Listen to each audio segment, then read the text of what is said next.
Whereas I feel like the other corner, it was kind of like, right, what are you saying? We're gladiators, let's fucking go. Like, it wasn't no technical boxing thing. And the last thing you want to hear when you've been dropped 2 or 3 times is your cornerman going, we're fucking gladiators, just go for it. And that. If Bivol could take the power, he can outbox him, he can outmaneuver him, and he can win the fight, I feel. But the question is, can he withstand and take away Beterbiev's best punch?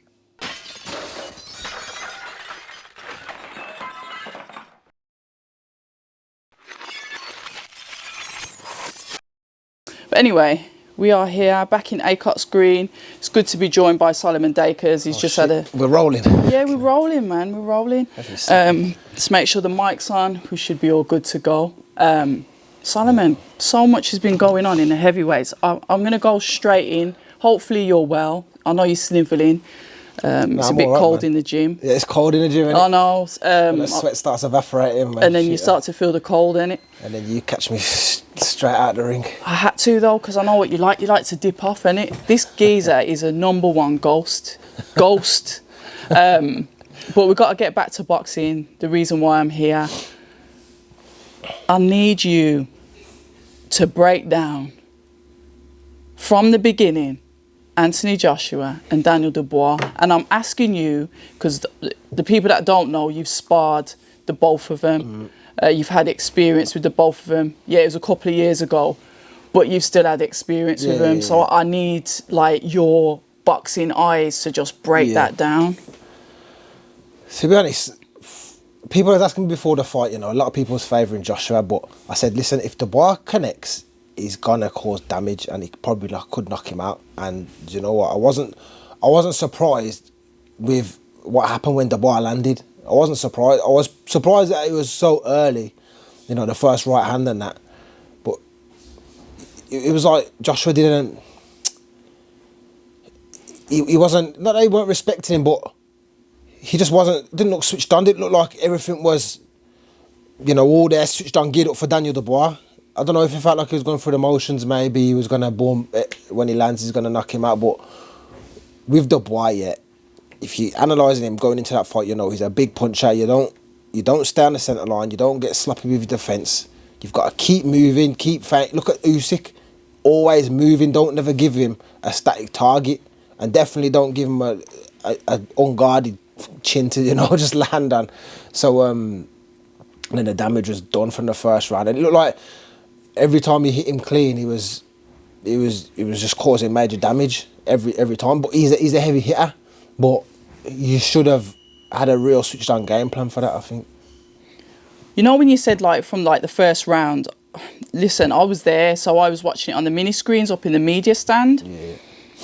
Like, I want to go back to even further back than that. Did you see the walkouts? Did you watch the walkouts? Did I watch the walkout? Not really. Okay, because I noticed that Daniel come out and it's stadium and it's outside. Daniel was warm. Yeah, Daniel looked really warm because he was sweating buckets. Just the usual signs that you've really had a good go on the pads, warming up, skipping, whatever you do before you get in there. But Joshua didn't look that as warm as Daniel. Don't get me wrong, I get it. People probably sweat different, whatever. But he just looked like he may have been a bit colder. So when you talk about, like, Daniel straight from the get-go going in. Straight forward, man. He come out, and to be fair, he tried to back him straight up, man, and you know, use his strength advantage. With Joshua, I don't think he's never really had no matchups where someone's physically stronger than him. Right. And Dubois is very physically strong, and he could match him, if not out-strengthen him in the physical department. So he put him straight on the back foot a bit. But, you know, you got to get back to your boxing and that. Dubois got... The thing with Dubois, he's not just going to hit you with one. He's not just a heavy hitter. His jab's very strong. So in between, he's hitting you with big shots. He's landing a ramrod jab in between, which then disrupts you. And that's going to stop you from resetting. Sometimes, you know, if someone's a heavy hitter, they might catch you with a shot. You've got time, maybe get behind your jab, work, you know, get your feet, get your timing back. But with Dubois, hits you with a big shot, then he hits you with a ramrod jab. So you have to keep resetting, and you never got a chance to reset yourself and get your rhythm back. So even when, you know, you might be a bit flustered, he's come forward, Dubois, resetting your jab, but before you know it, boom, he's put the ramrod jab, and he's put you back on your on your back foot again. So you've never got time to reset and settle. And I think Dubois' jab between the exchange as well kept it under threat. Well, you saw that because he was immediately on the back foot, and like you said, he got hurt from round one. Put yourself in Joshua's shoes, because like I said, I'm intrigued to speak to you about it because you've been in the ring with both of them, so you can have that kind of perspective from both fighters. So you've got Daniel Dubois in front of you and you're Anthony Joshua. You've just mentioned there's something key. That jab is disrupting him. Every time he's trying to reset, find his feet, come back, he's getting disrupted. What do you do to counter something like that? And I'm not just on about counter punches. How are you going to reset if he keeps doing that? Nah, it's difficult, but you've got to read it. How? You've got to read it. It is difficult, but there are ways to do it. Because, you know, I've sparred him a lot and I know he's got to run my jab, and I know there's ways that you can. You've got to take the sting off it, and you've got to not keep. You've got to constantly move, even if you're not specifically slipping a jab every time. Yeah. Before the jab is even coming, you've got to be feinting. You've got to be moving, because that will offset him from just boom throwing it straight in your face. Okay. Even if you're already in the sort of movement, not hesitating but moving, it makes him hesitate. Okay. If someone's got a target that's just there, they can just hit it. But if imagine this is the head, and you're always moving. Okay, don't matter what timing on your jab, you're not going to just throw a jab, are you? You're going to wait for it to be still. So if you're always moving, you've got to think extra when I'm going to throw it. Whereas if the head's just there, you can just boom, boom. But if it's always a moving target, even if that little delay between thinking, okay, I'm trying to wait, I'm trying to time it, it sets off the rhythm. And you've got to take it away. It's strong, but you've got to take the jab away. You've got to try and deflect it or something with your backhand at least. Take some of the sting away, boom, and when he throws it, you got to try and counter and stay safe. Not jab with him, but sometimes take away the jab, then return your jab, boom, in and out sort of thing. Like sort of like when he's done it before, like a pull back and counter. When he's done that before, hasn't he? He was trying to do that. You could see with the right hand, but the thing with Dubois, he's got a good, very good, solid base and technique. So when Joshua's trying to pull back and backhand, Dubois' lead hand's already there, so he's jabbing, he's there. And it's very hard to go over that gap. If you watch a fight back, he tried to throw it and he went there, he deflected it, because Dubois keeps his guard and he stands there. So you can't just go over the top of it. You've got to try and jab, maybe get underneath with the jab first. You've got to set something up, go underneath. If he's there, you've got to go to the body with the right hand. You know, it's all very difficult things to do, but that's what you've got to try and work on. But when you talk about like difficult things to do, and look, like I said, Danny, I'm not taking away anything from either of the fighters. I just want to try and learn what happened in there. When you look at like Anthony Joshua's experience, as in a professional experience, and obviously he's an Olympic gold medalist, Daniel Dubois was able to, and I've said this, and this is just my opinion, please correct me if you think I'm wrong, he made him revert to sort of like an amateur style. Yeah.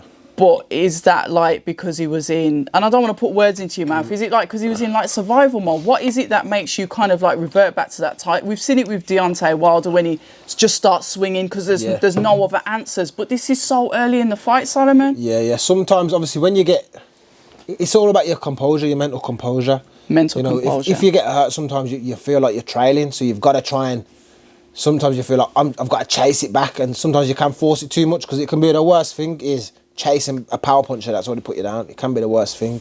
So you've got to try and keep your composure. But maybe you just thought, I've got to go for broke here, and, you know, tactically, obviously it turned out to be the wrong thing to do, but, you know, you can only feel what you feel when you're in there, and it's your own composure of how you feel and how you respond to what's happening. Before I touch on corners, and I want to talk to you about Daniel Dubois and his style and how he was able, like you said, he started off quick. He went in there, front foot aggressor. We saw that. We've seen so many different parts of Daniel Dubois, and I think TNT depicted it, or it might have been pro boxing fans, where they depicted him like on the floor, taking a knee and slowly getting back up until, you know, he's standing there as the world champion. Daniel's not a man of many words, to be polite about it. But when you look at his journey and how he's come through everything, like I said, from being like the failure, from the name calling, being called a quitter, and all the rest of it, you talk about that mental strength. Daniel Dubois' mental strength, talk to us about that. Well, he's shown the determination, hasn't he? He's took his losses, he's took his beatings, verbally as well as physically, and he's just kept on the path, and that's what champions do, isn't it? They keep on that path. You don't give up. You just keep going forward and keep improving it, and that's what he's done. He's improved, and he's had his his best moment in the career so far in that last fight. So. You've just got to stay determined, stay focused, and I think he's one of those people that he's just boxing, isn't he? So that's all he knows, and that's all he's going to do, and it's the right thing. He's not gone one way or the other after his losses. He's just got back in the gym and tried to improve things, which is the way to go. So fair play to him. It's like he's almost, and I don't mean robotic as in movement, but robotic as in he's like a machine. Yeah. Because even it was so odd because I love the corners. Corners is my thing. I like to listen to what the trainers are saying, and we can touch on that. But there was one part where he was looking out the ring towards his father. His father was in close proximity, and his father was like, "Go in there and like effing finish him. Stop looking at me." And Daniel literally turned back and barked like a dog, like he was like it's just like.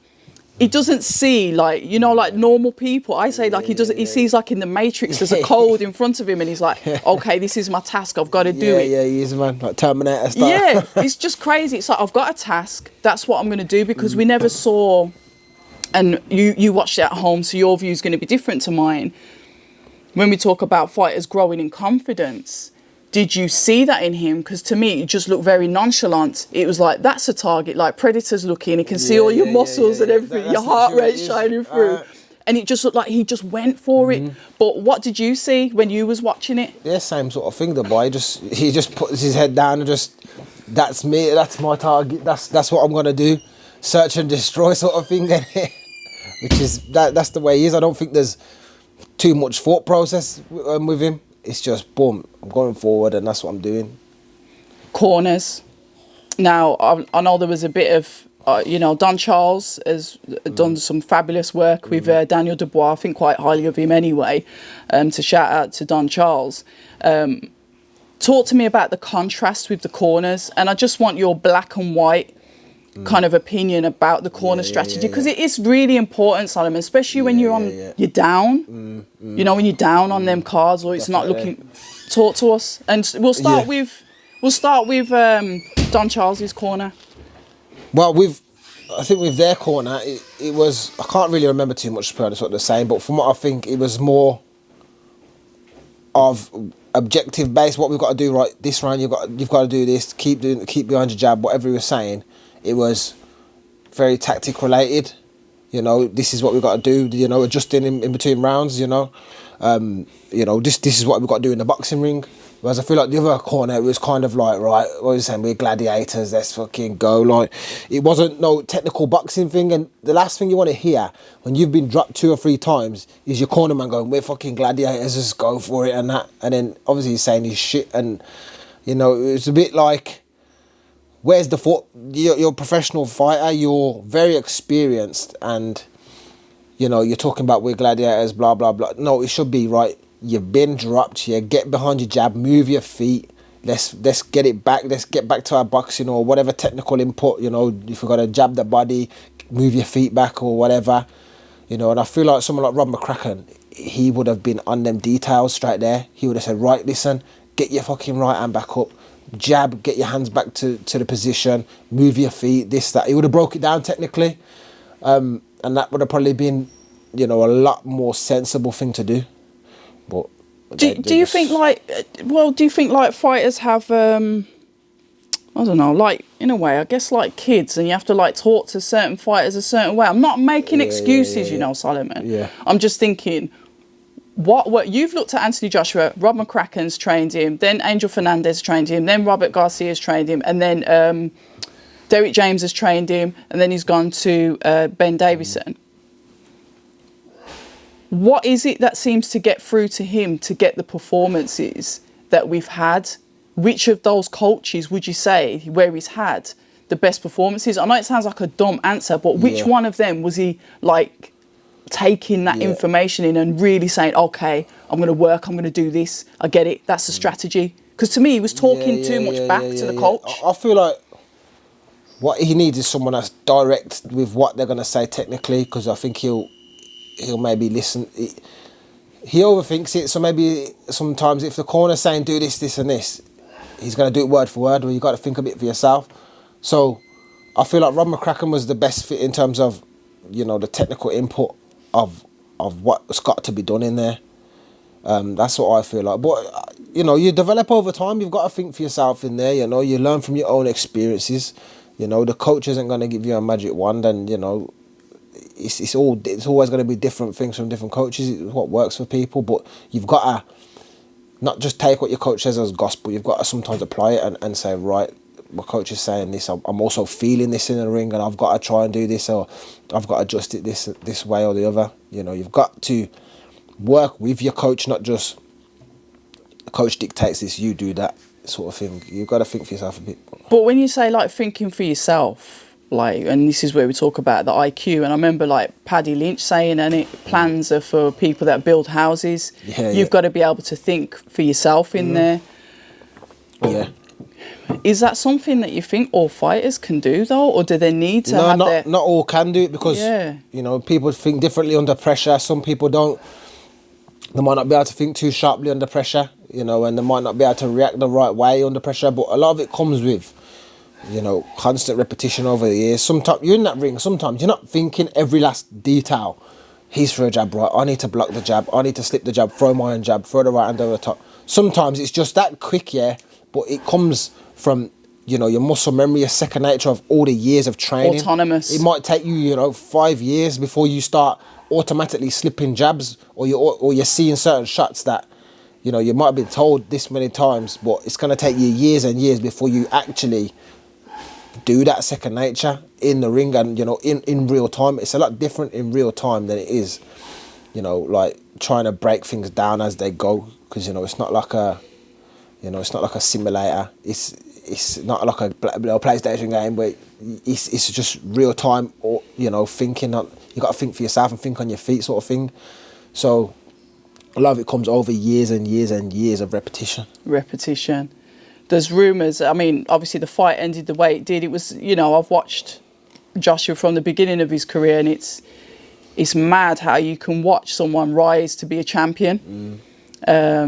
Unified, obviously never got the undisputed, but unified, lose it, get it back, and then you see, like, you know, look, let's not wrap it up in cotton wool. He got destroyed by Daniel Dubois, and it's like, wow, the sport is very, very unforgiving. Yeah, it is. And like at your stage of your career, do you take these things on as like lessons? Because like, you're at the top, everyone loves you, everyone wants a piece of you, you're almost like meat, everyone's trying to grab at you, and then you lose everything. Yeah.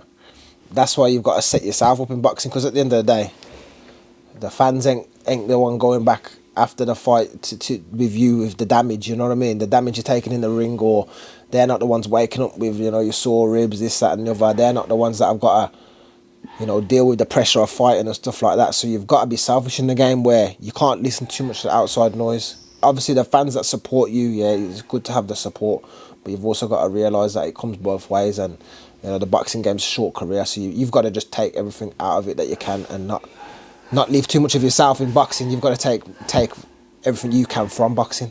Use it and don't let it use you, right? Exactly that. Rematch is on the cards now. If I said, and this is just me, you know, I'm a fan of the sport. If I said, I don't see the point of there being a rematch because of the devastating way of the loss. I see that Daniel should potentially go for the winner of Fury Usyk and potentially try and become undisputed himself. Yeah, I think he does deserve that. But you know what it's like. The fans want that excitement again. We're like addicts. We want to see it again. We want to see that. Yeah. Even though it was one-sided, we want to see it again. Yeah. There's obviously potential talk that there is going to be a rematch. Do you see it going any different? Well, there's always the puncher's chance, and you know, you can adjust things, but it's interesting because it's not a one where look, when he fought Ruiz, yeah, Joshua, and he caught him on the top of the head. You know, Joshua was, you know, on top, got caught with a shot, wobbled him. Then it was all over the place after that. This was different because Dubois was, you know, winning in many different departments the whole fight. It wasn't a lucky shot or anything like that. It was a systematic breakdown. So someone like that's kind of got your number anyway. It's different because you've got to try and look at so many aspects. You can't just go back to your normal boxing thing, right? If I just box him normally like I do, I'm switched on. Don't get caught with nothing silly. This is different where he's got to try and work out the puzzle of how I'm actually going to outbox Dubois and how I'm going to land, because there was a lot of departments where obviously Dubois, you know, was better in the fight. It wasn't just one shot. It was the jab, it was the pressure, and every shot that he landed looked like it was doing damage. So you've got to try and go in there and be like, I'm not going to get hit, but yeah, it's boxing, innit? You're going to get hit, so you have to just wait and see. What do you think happens in the rematch? Same way? Well, look, yeah, you'd think so, but you have to say that because there's no evidence showing the other way. But you have to always give someone a chance, don't you? Give someone a chance. It's weird because Dubois went in there with that same puncher's chance. Yeah, that's it, is, yeah. You know, I was saying whoever... I said if Dubois... I thought it was going to be a hook. I said if Dubois wins, he's going to catch him with a hook because his hooks are nasty as well. Yeah. But I got that wrong.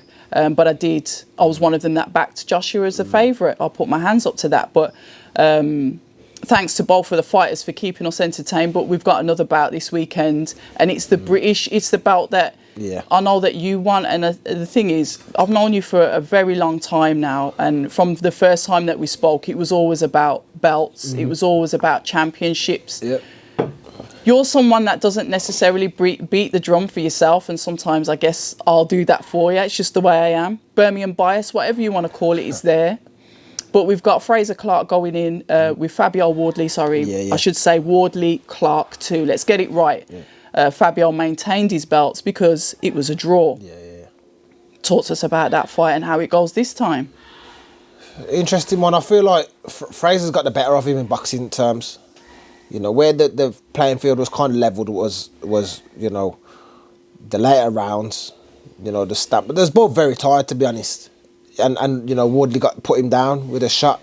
But the shot wasn't a heavy shot, you know. Fraser did make a mistake. He went back, you know, off position. Got his feet crossed up and got hit. But to be fair, he got put down. It was a punch, he got put down. I feel like Fraser could adjust more things than Wardley can to make the win. Because, you know, he was landing good jabs. Uppercut was landing every time Wardley come in. He's got to just tidy. He's got to put the full 12 rounds together, Fraser has. But Wardley's going to just go out there and try and put it on him and just try and you know, land some shots and catch him, which is what he was going to try and do. But it's an interesting one. But I feel like Fraser, if he tidies up a few things, he should be doing it. But you know, Wardley's gonna come for it as well. But I see that Wardley, he's got that scar tissue on his nose, yeah, and it looks like he's going to open up again. And I think it could open up again and be a factor in the fight, maybe. Yeah, the thing is, I think he fights through his nose hanging off. We've seen that before. He's got the dog in him. Fabio has. Yeah. But when it comes to like the technicalities, because Fraser was doing some nice work where he made.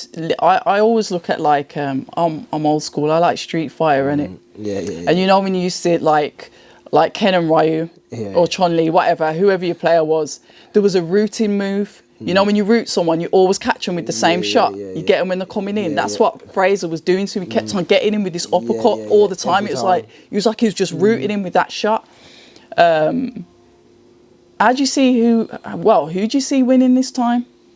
Like I said, I'm edging a bit towards Fraser, to be honest, because I feel like he's got more things that he can tidy up to give him the advantage, I feel. But to see, man, you know, they're both going to want to improve on things and see how things go. And what happens with the winner? What do you look? You're going to be biased because you want to be next in line with that. And we can talk what's happening with you in a bit because it's like what is happening with you? Do you know what I mean? All right then. Should Fabio win? Yeah. What should he do? Fight me. Or you wouldn't want him to vacate? You'd want that challenge as well? Yeah. I want the winner of the title, but I feel like if Fabio wins, I feel like he'll vacate. If Fraser wins, I feel like there's more chance of me getting that. getting that title shot then. Hopefully. So we'll see. The auditions for the heavyweight, we spoke about this last time, innit? Yeah. And we can see what's happening with obviously the fights that are happening in Saudi. It's not necessarily about rankings, where the money's involved, where the exciting fights are. It's kind of like, I want to put him with him because I think that'll be a better fight. I'm not saying that there's an undertone of the rankings, but it's not really about that, because you're seeing, say for example, Josh Warrington got to fight Kakachi, and then I think there was a bit of an uproar, and it was like, all right, they're not fighting for the belts, because it's like, oh, he's coming off like a loss, why is he having... So it's kind of like we've moved from that. So what are you going to do, and this is where I'm going, what are you going to do to put yourself in that position where it's like, okay, because it's you've got to be worthy.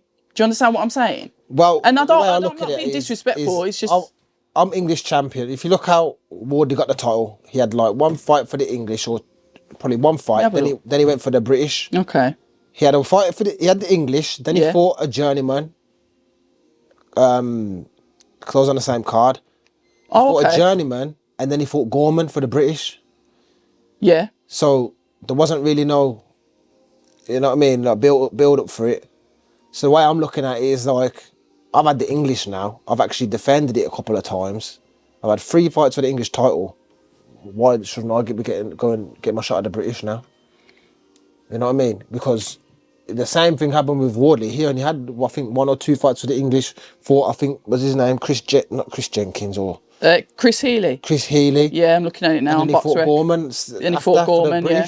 So how does fighting a journeyman get you the British next? You know what I mean? Okay, I guess it's like putting those in line for it. So then your argument is, obviously you've won it. Yeah. Your first fight with the chap from up north. I beg your pardon, my memory's rubbish. Yeah, Ismay. Ismay, that's it. Robert Ismay? Robert Ismay. Yeah. Apologies if you're listening to this. And then obviously you had the 2 fights with Webster. I fought in between that as well. Because I fought Ismay, then I fought Chris Thompson, South African, but it wasn't for the English. Oh yeah, I forgot about that. So I fought him, went for the English. And then, and then I had the 2 fights with Webster. And then here we are.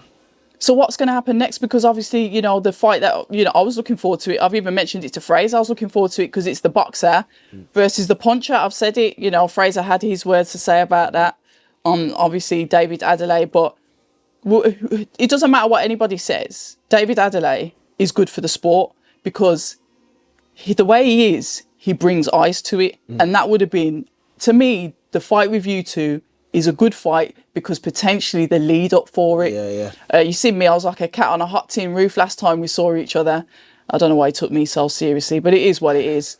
That fight then, is that fight going to happen? Because I know he wants the fight. It's been the same thing for a year. We've had it scheduled in, you know what I mean? I can't say no more on that fight. I don't know, man. I'm ready to fight. I've shown it. I was there. I fought. We were scheduled for it. There was nothing on my part. I was there, trained, boom, in the ring. So there's nothing I can tell you about that fight because I'm ready to go in there. And I have been, I've shown it. I'm going to put it down to comms, you know, because even like with like the last time, you know, when he was, obviously that you were supposed to fight last time, I think certain things might have been relayed to him that might not have been relayed to you, and vice versa. And it's I all think bullshit, yeah, man, it's like, to be honest, like, yeah, you know what I mean? It's not a fight. The fight was there, everything was there, man. But you got injury before it. But so what's gonna happen next? I don't know. I don't know. I don't care, man. I just. But you have to care though, because look, we got this fight this weekend for the British. All I know is I'm hungry after training. I'll get my food and chill, man, and train again later. And, you know, do my thing. So when can we expect to hear fight news then? Shortly, hopefully. Something soon. Something soon? Hopefully. So who are you backing for Beterbiev Bivol? I think Bivol. But I Let me down, man. Because I feel like Beterbiev's got one advantage. The power. Bivol. One advantage? Seriously, Solomon? One significant advantage. Bivol could outbox it. The thing is, I think this is all right now. People thinking how Bivol can take Beterbiev's power. All right, yeah. If Bivol could take the power, he can outbox him. He can outmaneuver him, and he can win the fight, I feel. But the question is, can he withstand and take away Beterbiev's best punch?